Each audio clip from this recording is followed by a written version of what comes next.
Oh, man. Listen to that crowd. They know who it is. They know the name. The next generation, indeed. Next Gen. That's his nickname. Next gen.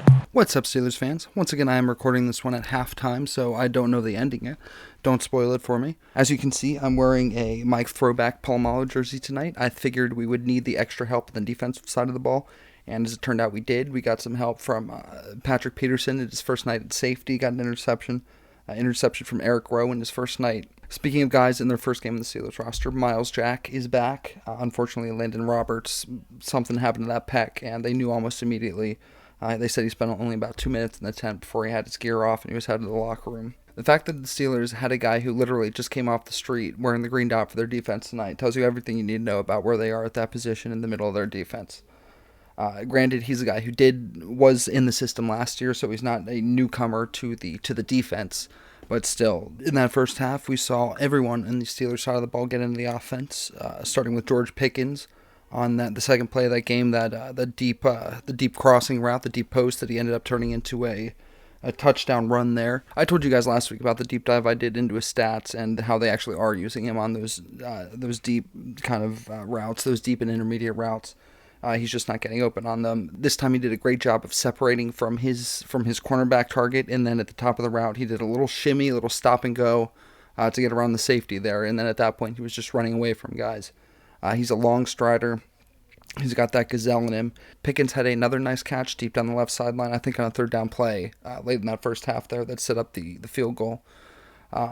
Just barely able to get his feet in there. I thought his bump came down out of bounds before he had his possession. I thought possession was going to be the issue. I saw the feet, and then I saw the ball moving in his hands, but he clearly had it clasped cleanly. You saw from the reverse angle the moving that the ball was doing was under his control fully, so it was good to see that hold up after review. Calvin Austin had the touchdown on the jet sweep there going around the left corner, and I'm sure Matt Canada would love to see that sitting on the couch watching his plays finally be successful for someone else.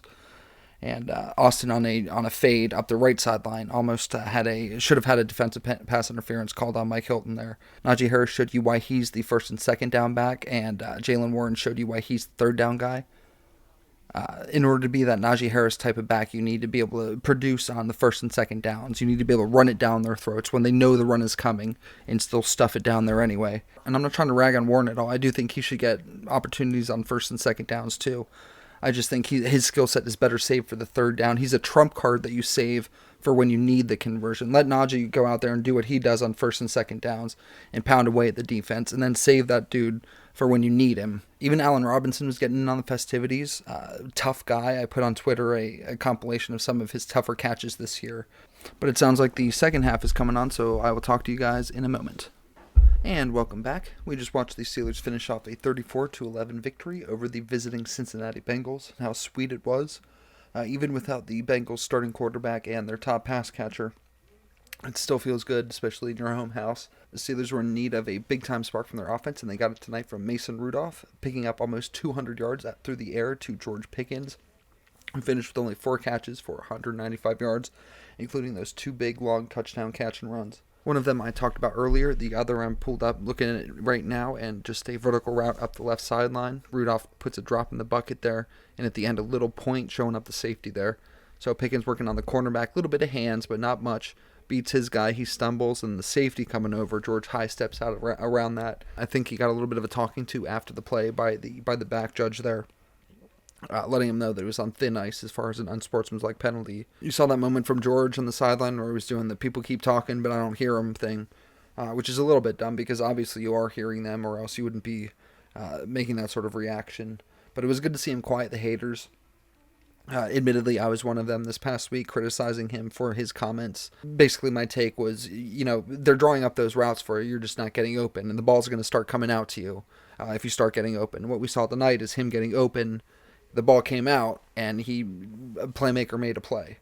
So the thing that George needs to realize is that there are going to be times, and this is what Tomlin was telling him, especially after the New England game, there are going to be times when they specifically game plan. The whole defense's job is to take you out of the offensive playbook. And we're going to have to find other people to step up in those situations when they're blanketing you. When Juju was coming to the league and AB was heading out of the league, Juju was actually more successful that his first year or two. I forget, one of those 2 years he was more successful than Antonio Brown was that year.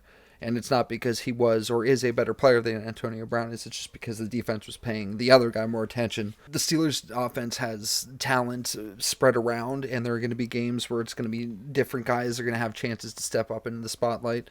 And when you're moving around the ball effectively from a quarterback perspective, you're getting chances to utilize all those different guys. You're going to start to see the offense start to click. And they hit 30 points tonight. I thought they had a chance to hit 40. Kenny Pickett's got a chance to work his way back into the mix next week. And I think that, it's not even there's no point even talking about it. He's going to be the guy when he's ready. Otherwise, there's going to be a whole lot else that the Steelers are going to have to admit and answer for if they continue to roll with Mason Rudolph. I don't think there's a number of touchdowns or yards that he could have racked up today that would have been impressive enough to say this is our guy going forward. I think you have to roll with the first round pick and see what you have in him before you make a decision about his future and before you make a decision about the franchise's future. On the defensive side of the ball, T.J. Watt is still getting held like crazy. They were called for it twice. The Bengals were. There were countless other instances where it wasn't called. The most egregious, I think, was he was being held simultaneously by a tight end and a right tackle. The tight end releases out on his route. The right tackle continues to hold him, and TJ's trying to extricate himself from that tackle, but he's unable to because of the illegal contact, the hold, the grip that guy has on him. And he's trying to twist his body. He can't twist. He can't separate from him. I don't know how much more obvious he has to make that to the referee, that sort of throwing his hands up and, pretending he's on a roller coaster. What do you want him to do at that point? As frustrated as we are about it as fans, think of how TJ must feel, where he can't even talk about how frustrated he is about not benefiting from these calls, because he'll get fined if he comments on the NFL's officiating woes. The Steelers defense brought Jake Browning back to earth a little bit with 3 interceptions tonight, 2 in the first half there, and then the Alex Highsmith had one in the second half. It seemed like both of these Steelers outside linebackers, both TJ and Alex, were doing their fair share of dropping into coverage tonight, more than usual, that is.